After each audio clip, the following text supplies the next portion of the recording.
But I like to say the best way is to ground to the Schumann resonance of Mother Earth and do that as much as you can. And one doctor says do it more hours than you are working with wireless technology or technology in general, like coming in contact with electric field.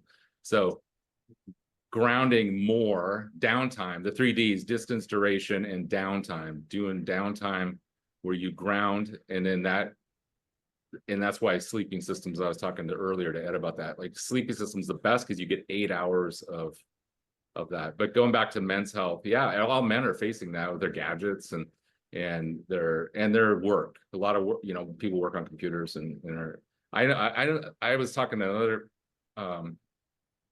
friend of mine, and they all worked in electrical work, and he was going to retire.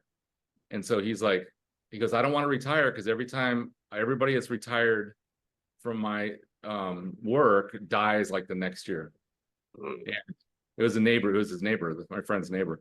And he's like, and he was pretty, he didn't look unhealthy or anything. And sure enough, he retired and died a year later. He did.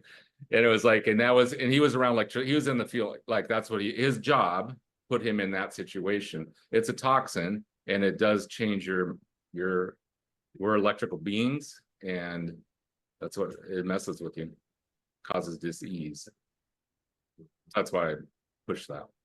I mean, so can you help people to not have those harmful effects? What you can teach them, would that help them to not have that happen for them? Yeah, you break it down to, like, I always say medicine is outlining what you can do and what you shouldn't do. Like, what's the next thing, or the next 3 things that you should stop doing, and what's the next 3 things that you should start doing. So stopping running your router at night when you're sleeping, turn that off. Just turn it off. Making a safe sleep zone so you're sleeping in a totally clean area for 8 hours. It's getting harder with what 5G. 5G will be in everybody's houses going off the routers, and so it's like and 4G is bad too. 4G is just as bad. So I mean, in certain ways, they're different. They act differently, but then they're going to work together. So it's not, one's not replacing the other. But the reality is people are doing mitigation now, and especially if you're electrosensitive, you have to.